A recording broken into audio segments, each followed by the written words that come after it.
Sa ngalan ng Ama at ng Anak at ng Espiritu Santo. Amen. Ang pagsamba natin sa Kanya sa pamamagitan ng mga dasal at panalangin ay isang paraan naman natin upang maipakita at masabi na atin siyang dinadakila at sinasamba. Ang ating pagluhod sa Kanyang harapan at pagyuko ay nangangahulugan lamang na tayo'y Kanyang isang alipin na nakahandang maglingkod sa Kanya. Ang paghiling ang paraan upang mabanggit natin sa Kanya ang ating mga kahilingan at mga pangangailangan.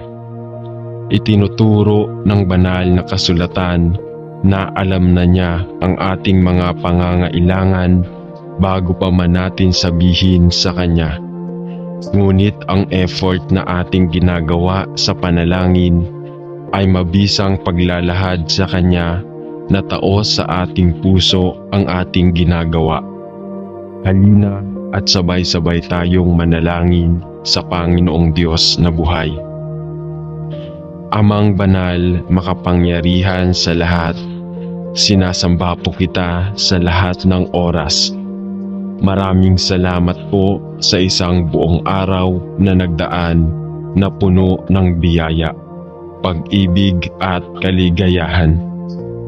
Salamat din po sa mga pagsubok at mumunting mga luha na dumating sa aking buhay na alam ko pong siya po ninyong paalala sa akin na kayo po ay Diyos na buhay.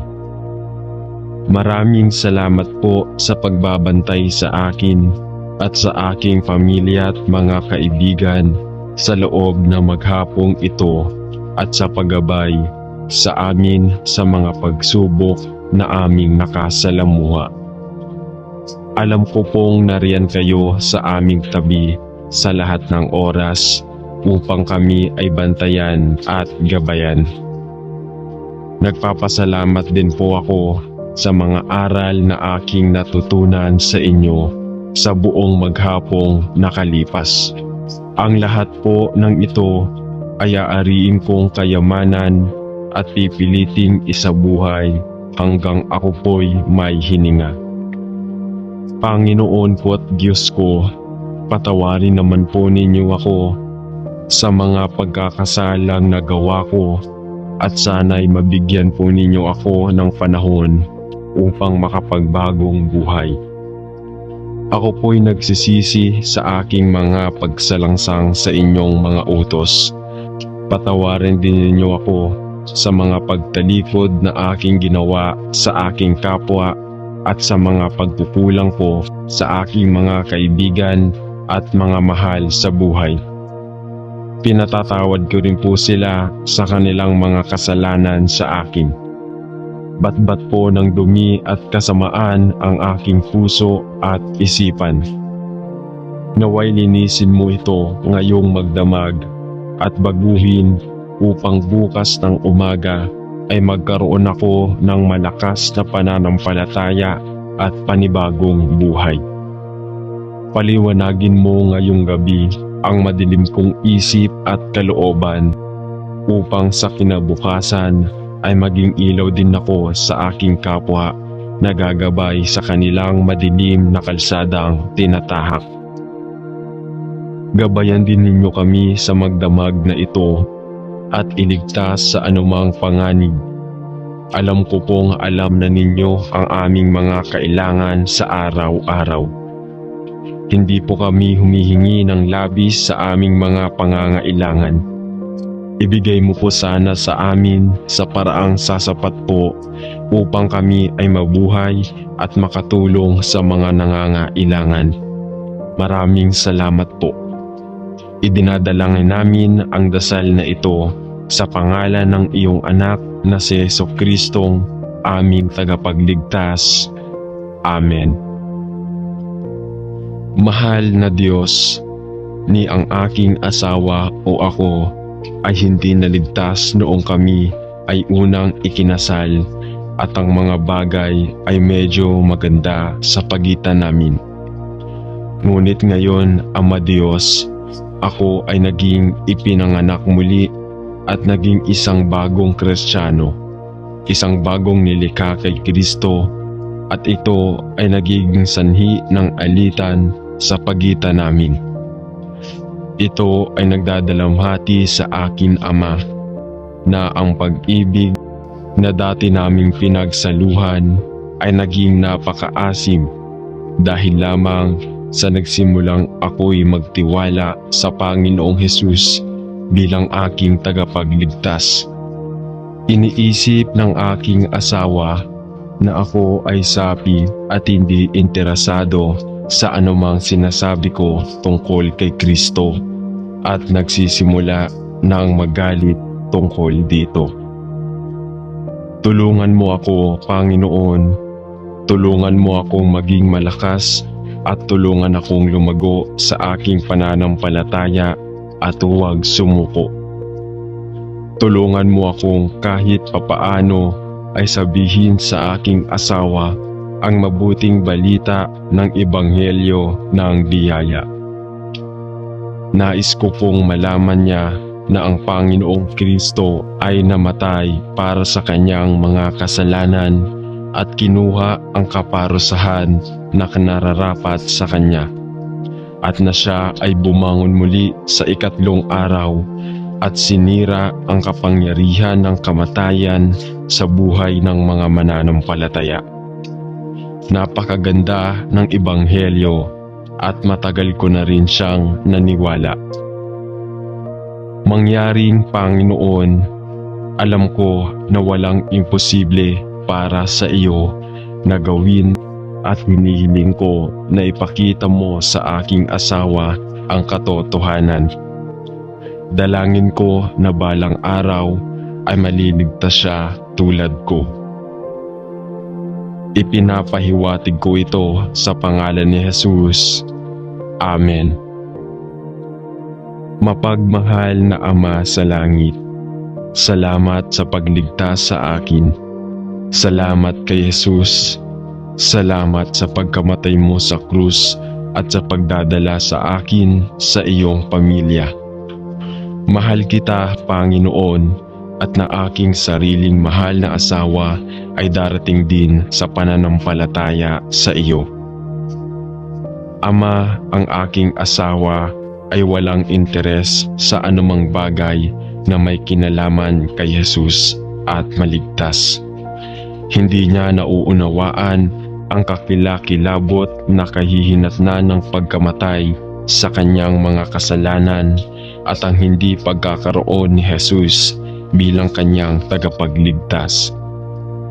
Hatulan siya, Panginoon, ng kanyang kasalanan at ang kanyang pangangailangan para sa isang tagapagligtas. Hatulan siya ng kakilakilabot na mga kahihinatnan ng pagkahulog sa ilalim ng galit ng Diyos. Panginoon, ipinagdarasal ko na ibaling mo ang kanyang puso sa Panginoong Jesus at Ama. Alam ko na isang mapanganib na panalangin ang manalangin. Ngunit Panginoon, mangyaring gawin ang anumang kinakailangan upang maakit ang aking asawa sa iyong mga bisig ng kapatawaran. Sa pangalan ni Jesus ay nananalangin ako. Amen. Mahal na Panginoon, maawa ka sa aking hindi ligtas na asawa.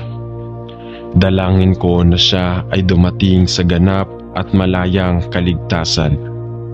Maawa ka sa kanya, Panginoon, at ilapit mo siya sa iyong sarili, sa iyong mga tali ng pag-ibig. Ako'y nananalangin. Tulungan mo siyang makita ang mapangwasak na kalikasan ng kasalanan at ipinagdarasal ko na siya ay magsisi at lumingon sa krus ni Kristo. Bigyan mo ako ng pasensya na maghintay para sa iyong pinakamahusay na timing at karunungan upang malaman ko kung kailan magsasalita at kung kailan mananatiling tahimik tungkol sa iyo. Salamat sa iyo na hindi mo kalooban na ang aking asawa ay mapahamak at ipinagdarasal ko na ang iyong kalooban ay magawa sa kanyang buhay. Tinatanong ko ito sa pangalan ni Jesus. Amen.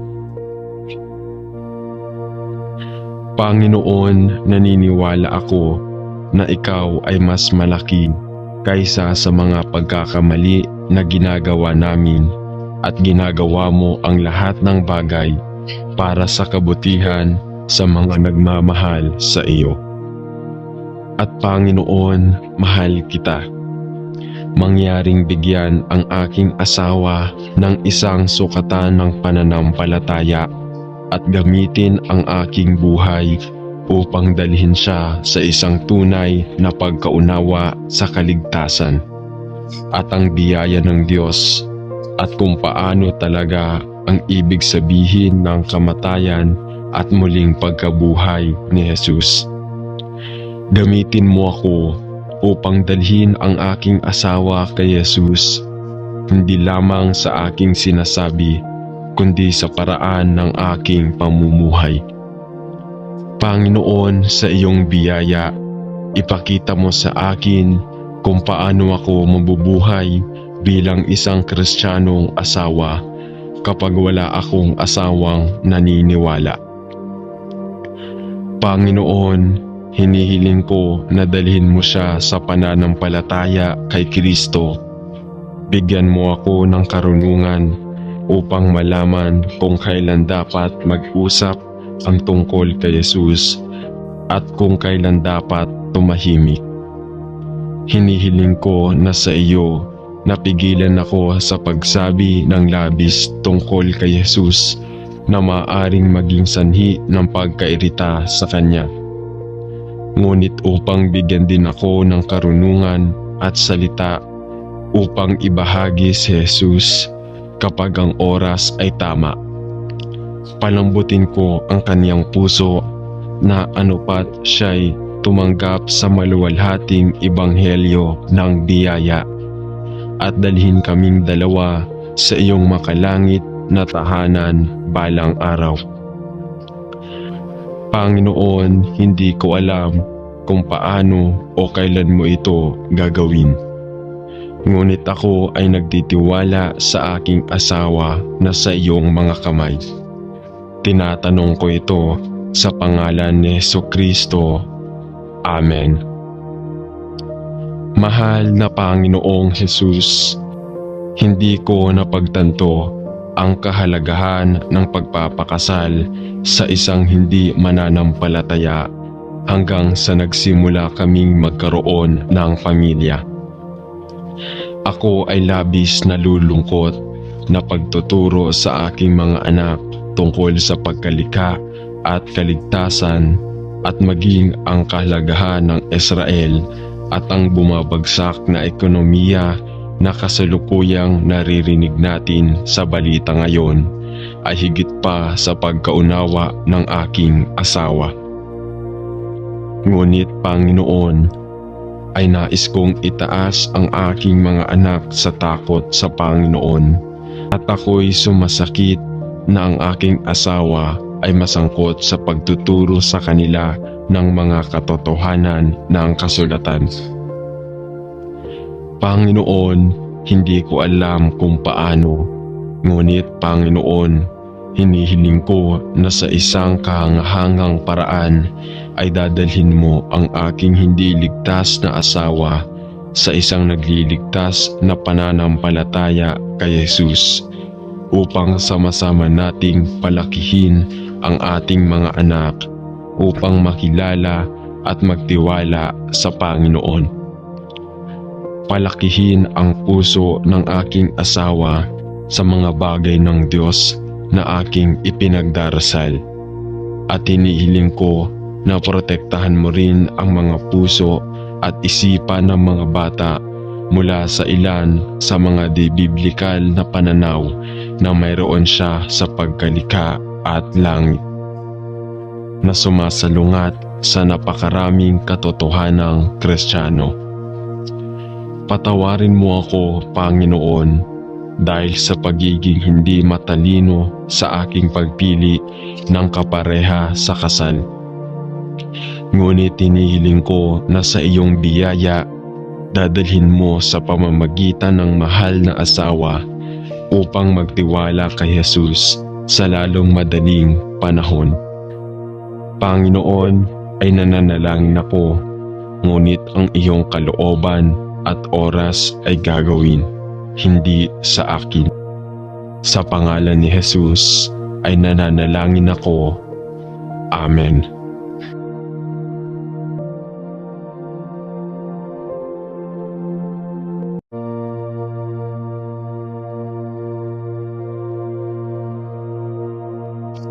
Sa ngalan ng Ama at ng Anak at ng Espiritu Santo.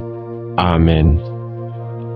Ang pagsamba natin sa Kanya sa pamamagitan ng mga dasal at panalangin ay isang paraan naman natin upang maipakita at masabi na atin siyang dinadakila at sinasamba. Ang ating pagluhod sa Kanyang harapan at pagyuko ay nangangahulugan lamang na tayo'y Kanyang isang alipin na nakahandang maglingkod sa Kanya. Ang paghiling ang paraan upang mabanggit natin sa Kanya ang ating mga kahilingan at mga pangangailangan. Itinuturo ng banal na kasulatan na alam na niya ang ating mga pangangailangan bago pa man natin sabihin sa Kanya. Ngunit ang effort na ating ginagawa sa panalangin ay mabisang paglalahad sa Kanya na taos sa ating puso ang ating ginagawa. Halina at sabay-sabay tayong manalangin sa Panginoong Diyos na buhay. Amang banal, makapangyarihan sa lahat, sinasamba po kita sa lahat ng oras. Maraming salamat po sa isang buong araw na nagdaan na puno ng biyaya, pag-ibig at kaligayahan. Salamat din po sa mga pagsubok at mumunting mga luha na dumating sa aking buhay na alam ko pong siya po ninyong paalala sa akin na kayo po ay Diyos na buhay. Maraming salamat po sa pagbabantay sa akin at sa aking pamilya at mga kaibigan sa loob na maghapong ito at sa paggabay sa amin sa mga pagsubok na aming nakasalamuha. Alam ko pong nariyan kayo sa aming tabi sa lahat ng oras upang kami ay bantayan at gabayan. Nagpapasalamat din po ako sa mga aral na aking natutunan sa inyo sa buong maghapong nakalipas. Ang lahat po ng ito ay aariin kong kayamanan at pipiliting isabuhay hanggang ako po'y may hininga. Panginoon po at Diyos ko, patawarin naman po ninyo ako sa mga pagkakasalang nagawa ko at sana'y mabigyan po ninyo ako ng panahon upang makapagbagong buhay. Ako po'y nagsisisi sa aking mga pagsalangsang sa inyong mga utos. Patawarin din ninyo ako sa mga pagtalikod na aking ginawa sa aking kapwa at sa mga pagkukulang ko sa aking mga kaibigan at mga mahal sa buhay. Pinatatawad ko rin po sila sa kanilang mga kasalanan sa akin. Batbat po ng dumi at kasamaan ang aking puso at isipan. Naway linisin mo ito ngayong magdamag at baguhin upang bukas ng umaga ay magkaroon ako ng malakas na pananampalataya at panibagong buhay. Paliwanagin mo ngayong gabi ang madilim kong isip at kalooban upang sa kinabukasan ay maging ilaw din ako sa aking kapwa na gagabay sa kanilang madilim na kalsadang tinatahak. Gabayan din ninyo kami sa magdamag na ito at iligtas sa anumang panganib. Alam ko pong alam na ninyo ang aming mga kailangan sa araw-araw. Hindi po kami humihingi ng labis sa aming mga pangangailangan. Ibigay mo po sana sa amin sa paraang sasapat po upang kami ay mabuhay at makatulong sa mga nangangailangan. Maraming salamat po. Idinadalangin namin ang dasal na ito sa pangalan ng iyong anak na si Jesucristong aming tagapagligtas. Amen. Mahal na Diyos, ni ang aking asawa o ako ay hindi naligtas noong kami ay unang ikinasal at ang mga bagay ay medyo maganda sa pagitan namin. Ngunit ngayon, Ama Diyos, ako ay naging ipinanganak muli at naging isang bagong Kristiyano, isang bagong nilikha kay Kristo, at ito ay nagiging sanhi ng alitan sa pagitan namin. Ito ay nagdadalamhati sa akin, Ama, na ang pag-ibig na dati naming pinagsaluhan ay naging napakaasim dahil lamang sa nagsimulang ako'y magtiwala sa Panginoong Hesus bilang aking tagapagligtas. Iniisip ng aking asawa na ako ay sapi at hindi interesado sa anumang sinasabi ko tungkol kay Kristo at nagsisimula ng magalit tungkol dito. Tulungan mo ako, Panginoon. Tulungan mo akong maging malakas at tulungan akong lumago sa aking pananampalataya at huwag sumuko. Tulungan mo akong kahit papaano ay sabihin sa aking asawa ang mabuting balita ng Ebanghelyo ng biyaya. Nais ko pong malaman niya na ang Panginoong Kristo ay namatay para sa kanyang mga kasalanan at kinuha ang kaparusahan na nararapat sa kanya, at na siya ay bumangon muli sa ikatlong araw at sinira ang kapangyarihan ng kamatayan sa buhay ng mga mananampalataya. Napakaganda ng Ebanghelyo at matagal ko na rin siyang naniwala. Mangyaring Panginoon, alam ko na walang imposible para sa iyo na gawin at hinihiling ko na ipakita mo sa aking asawa ang katotohanan. Dalangin ko na balang araw ay maliligtas siya tulad ko. Ipinapahiwatig ko ito sa pangalan ni Jesus. Amen. Mapagmahal na Ama sa langit, salamat sa pagligtas sa akin. Salamat kay Jesus. Salamat sa pagkamatay mo sa krus at sa pagdadala sa akin sa iyong pamilya. Mahal kita, Panginoon, at na aking sariling mahal na asawa ay darating din sa pananampalataya sa iyo. Ama, ang aking asawa ay walang interes sa anumang bagay na may kinalaman kay Jesus at maligtas. Hindi niya nauunawaan ang kakilakilabot na kahihinatnan ng pagkamatay sa kanyang mga kasalanan at ang hindi pagkakaroon ni Jesus bilang kanyang tagapagligtas. Hatulan siya, Panginoon, ng kanyang kasalanan at ang kanyang pangangailangan para sa isang tagapagligtas. Hatulan siya ng kakilakilabot na mga kahihinatnan ng pagkahulog sa ilalim ng galit ng Diyos. Panginoon, ipinagdarasal ko na ibaling mo ang kanyang puso sa Panginoong Jesus at Ama. Alam ko na isang mapanganib na panalangin ang manalangin. Ngunit Panginoon, mangyaring gawin ang anumang kinakailangan upang maakit ang aking asawa sa iyong mga bisig ng kapatawaran. Sa pangalan ni Jesus ay nananalangin ako. Amen.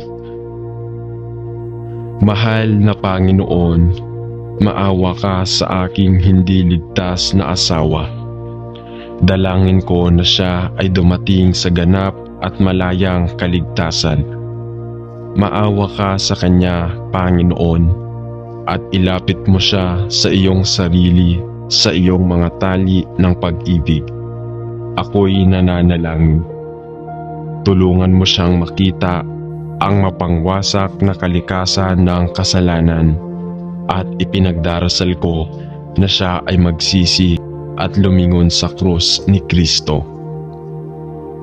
Bigyan mo ako ng pasensya na maghintay para sa iyong pinakamahusay na timing at karunungan upang malaman ko kung kailan magsasalita at kung kailan mananatiling tahimik tungkol sa iyo. Salamat sa iyo na hindi mo kalooban na ang aking asawa ay mapahamak at ipinagdarasal ko na ang iyong kalooban ay magawa sa kanyang buhay.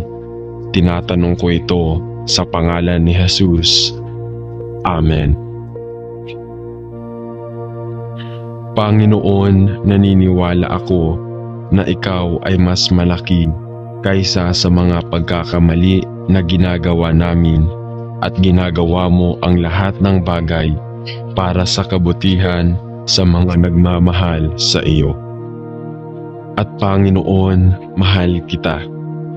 Mangyaring bigyan ang aking asawa ng isang sukatan ng pananampalataya at gamitin ang aking buhay upang dalhin siya sa isang tunay na pagkaunawa sa kaligtasan at ang biyaya ng Diyos at kung paano talaga ang ibig sabihin ng kamatayan at muling pagkabuhay ni Jesus.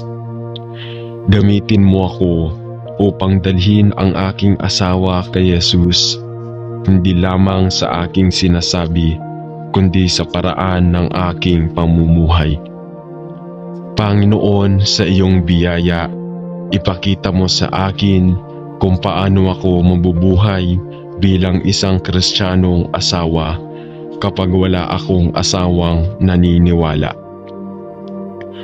Panginoon, hinihiling ko na dalhin mo siya sa pananampalataya kay Kristo. Bigyan mo ako ng karunungan upang malaman kung kailan dapat mag-usap ang tungkol kay Jesus at kung kailan dapat tumahimik. Hinihiling ko na sa iyo napigilan ako sa pagsabi ng labis tungkol kay Jesus na maaaring maging sanhi ng pagkairita sa Kanya. Ngunit upang bigyan din ako ng karunungan at salita upang ibahagi si Jesus kapag ang oras ay tama. Palambutin ko ang kaniyang puso na anupat siya'y tumanggap sa maluwalhating ebanghelyo ng biyaya at dalhin kaming dalawa sa iyong makalangit na tahanan balang araw. Panginoon, hindi ko alam kung paano o kailan mo ito gagawin. Ngunit ako ay nagtitiwala sa aking asawa na sa iyong mga kamay. Tinatanong ko ito sa pangalan ni Jesucristo. Amen. Mahal na Panginoong Jesus, hindi ko napagtanto ang kahalagahan ng pagpapakasal sa isang hindi mananampalataya hanggang sa nagsimula kaming magkaroon ng pamilya. Ako ay labis na lulungkot na pagtuturo sa aking mga anak tungkol sa pagkalikha at kaligtasan at maging ang kahalagahan ng Israel at ang bumabagsak na ekonomiya na kasalukuyang naririnig natin sa balita ngayon ay higit pa sa pagkaunawa ng aking asawa. Ngunit Panginoon, ay nais kong itaas ang aking mga anak sa takot sa Panginoon at ako'y sumasakit na ang aking asawa ay masangkot sa pagtuturo sa kanila ng mga katotohanan ng kasulatan. Panginoon, hindi ko alam kung paano, Ngunit Panginoon, hinihiling ko na sa isang kahangahangang paraan ay dadalhin mo ang aking hindi ligtas na asawa sa isang nagliligtas na pananampalataya kay Jesus upang sama-sama nating palakihin ang ating mga anak upang makilala at magtiwala sa Panginoon. Palakihin ang puso ng aking asawa sa mga bagay ng Diyos na aking ipinagdarasal. At hinihiling ko na protektahan mo rin ang mga puso at isipan ng mga bata mula sa ilan sa mga di-biblikal na pananaw na mayroon siya sa pagkalikha at langit, na sumasalungat sa napakaraming katotohanang Kristiyano. Patawarin mo ako, Panginoon, dahil sa pagiging hindi matalino sa aking pagpili ng kapareha sa kasal. Ngunit hinihiling ko na sa iyong biyaya, dadalhin mo sa pamamagitan ng mahal na asawa upang magtiwala kay Jesus sa lalong madaling panahon. Panginoon, ay nananalangin ako, ngunit ang iyong kalooban at oras ay gagawin, hindi sa akin. Sa pangalan ni Jesus ay nananalangin ako. Amen.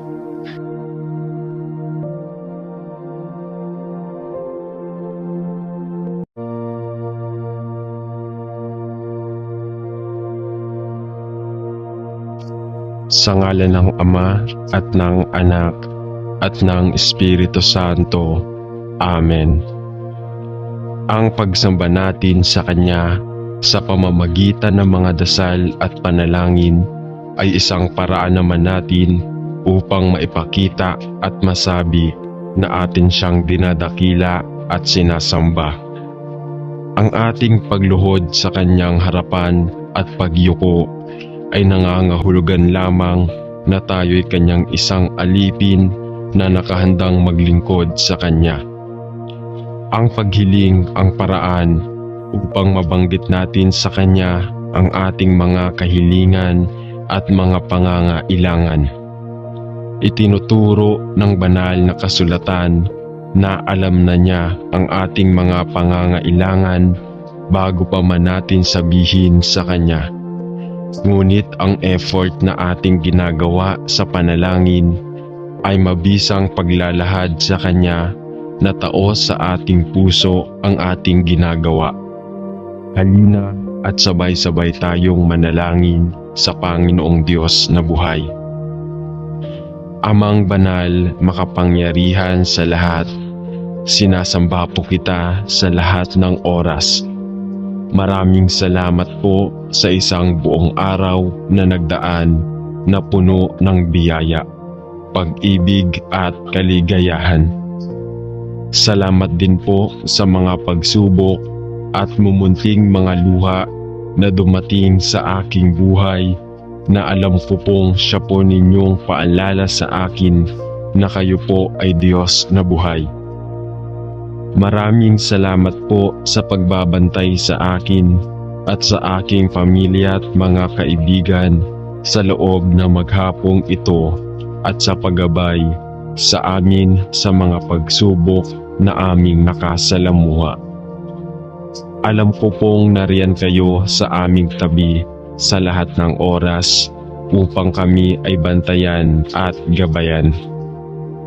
Nagpapasalamat din po ako sa mga aral na aking natutunan sa inyo sa buong maghapong nakalipas. Ang lahat po ng ito ay aariin kong kayamanan at pipiliting isabuhay hanggang ako po'y may hininga. Panginoon ko at Diyos ko, patawarin naman po ninyo ako sa mga pagkakasalang nagawa ko at sana'y mabigyan po ninyo ako ng panahon upang makapagbagong buhay. Ako po'y nagsisisi sa aking mga pagsalangsang sa inyong mga utos. Patawarin din ninyo ako sa mga pagtalikod na aking ginawa sa aking kapwa at sa mga pagkukulang ko sa aking mga kaibigan at mga mahal sa buhay. Pinatatawad ko rin po sila sa kanilang mga kasalanan sa akin. Batbat po ng dumi at kasamaan ang aking puso at isipan. Naway linisin mo ito ngayong magdamag at baguhin upang bukas ng umaga ay magkaroon ako ng malakas na pananampalataya at panibagong buhay. Paliwanagin mo ngayong gabi ang madilim kong isip at kalooban upang sa kinabukasan ay maging ilaw din ako sa aking kapwa na gagabay sa kanilang madilim na kalsadang tinatahak. Gabayan din ninyo kami sa magdamag na ito at iligtas sa anumang panganib. Alam ko pong alam na ninyo ang aming mga kailangan sa araw-araw. Hindi po kami humihingi ng labis sa aming mga pangangailangan. Ibigay mo po sana sa amin sa paraang sasapat po upang kami ay mabuhay at makatulong sa mga nangangailangan. Maraming salamat po. Idinadalangin namin ang dasal na ito sa pangalan ng iyong anak na si Jesucristong aming tagapagligtas. Amen. Mahal na Diyos, ni ang aking asawa o ako ay hindi naligtas noong kami ay unang ikinasal at ang mga bagay ay medyo maganda sa pagitan namin. Ngunit ngayon, Ama Diyos, ako ay naging ipinanganak muli at naging isang bagong Kristiyano, isang bagong nilikha kay Kristo, at ito ay nagiging sanhi ng alitan sa pagitan namin.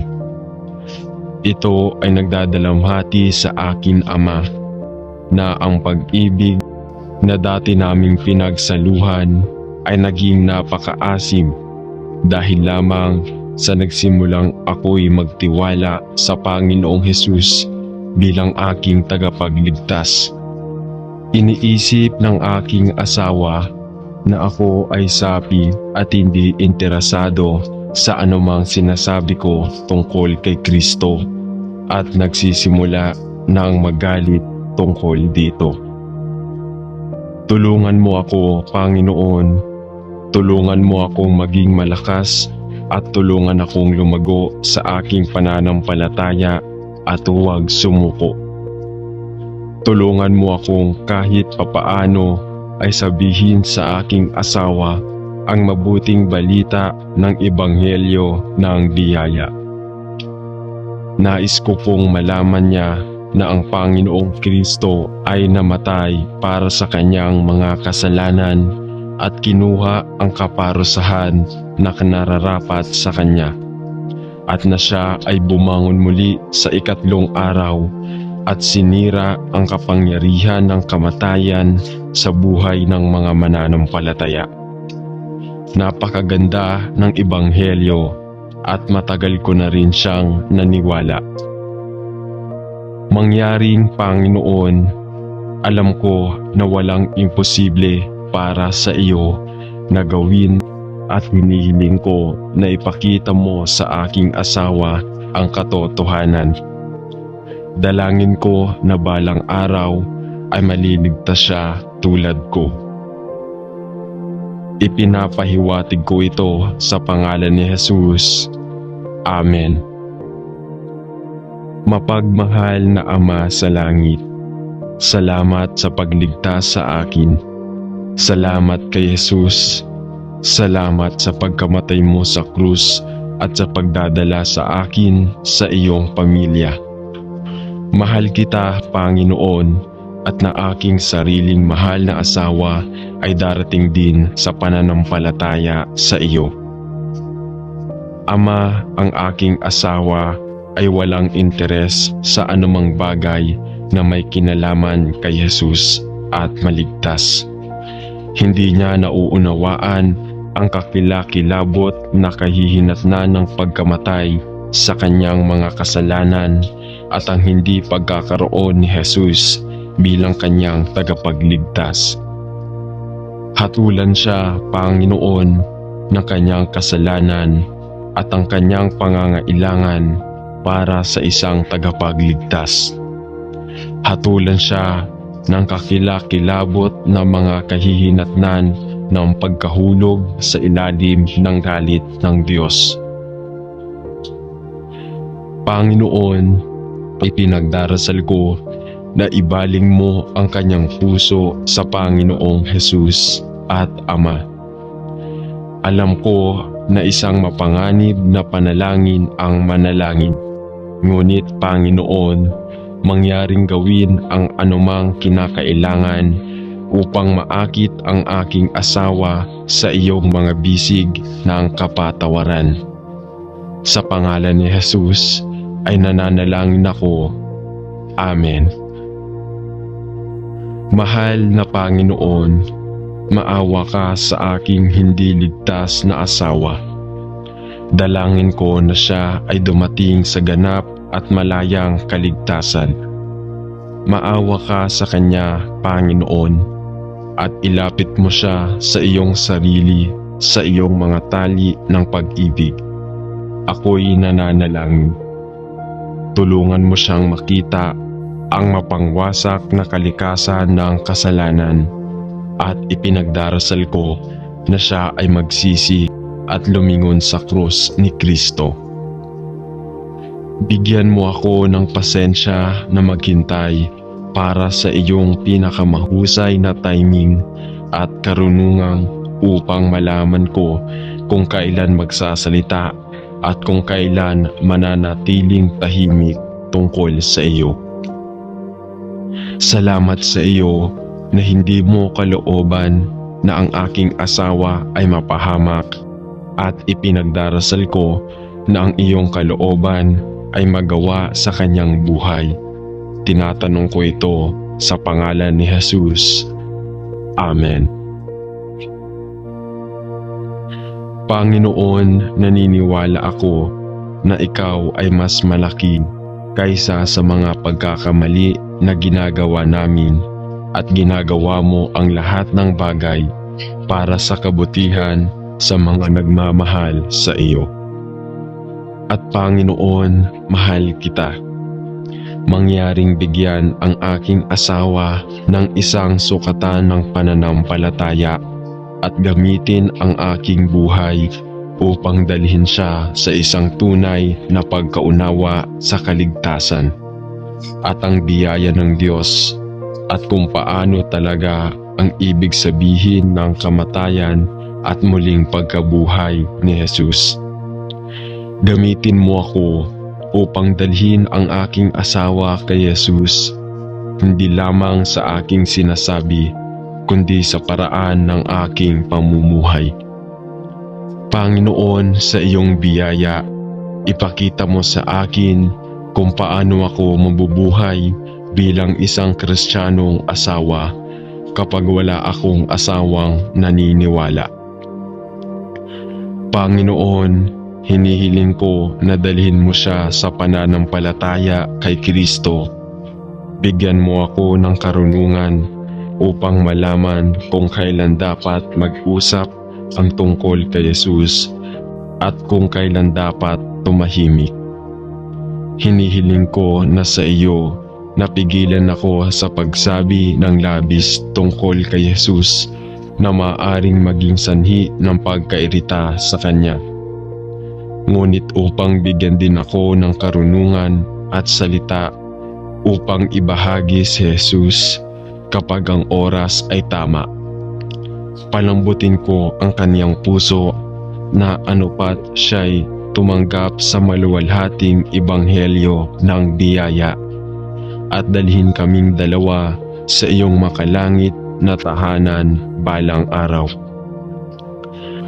Panginoon, hindi ko alam kung paano o kailan mo ito gagawin. Ngunit ako ay nagtitiwala sa aking asawa na sa iyong mga kamay. Tinatanong ko ito sa pangalan ni Jesucristo. Amen. Mahal na Panginoong Jesus, hindi ko napagtanto ang kahalagahan ng pagpapakasal sa isang hindi mananampalataya hanggang sa nagsimula kaming magkaroon ng pamilya. Ako ay labis na lulungkot na pagtuturo sa aking mga anak tungkol sa pagkalikha at kaligtasan at maging ang kahalagahan ng Israel at ang bumabagsak na ekonomiya na kasalukuyang naririnig natin sa balita ngayon ay higit pa sa pagkaunawa ng aking asawa. Ngunit Panginoon, ay nais kong itaas ang aking mga anak sa takot sa Panginoon at ako'y sumasakit na ang aking asawa ay masangkot sa pagtuturo sa kanila ng mga katotohanan ng kasulatan. Panginoon, hindi ko alam kung paano, ngunit Panginoon, hinihiling ko na sa isang kahangahangang paraan ay dadalhin mo ang aking hindi ligtas na asawa sa isang nagliligtas na pananampalataya kay Jesus upang sama-sama nating palakihin ang ating mga anak upang makilala at magtiwala sa Panginoon. Palakihin ang puso ng aking asawa sa mga bagay ng Diyos na aking ipinagdarasal at hinihiling ko na protektahan mo rin ang mga puso at isipan ng mga bata mula sa ilan sa mga di-biblikal na pananaw na mayroon siya sa pagkalikha at langit na sumasalungat sa napakaraming katotohanang Kristiyano. Patawarin mo ako, Panginoon, dahil sa pagiging hindi matalino sa aking pagpili ng kapareha sa kasal. Ngunit hinihiling ko na sa iyong biyaya, dadalhin mo sa pamamagitan ng mahal na asawa upang magtiwala kay Jesus sa lalong madaling panahon. Panginoon, ay nananalangin ako, ngunit ang iyong kalooban at oras ay gagawin, hindi sa akin. Sa pangalan ni Jesus ay nananalangin ako. Amen.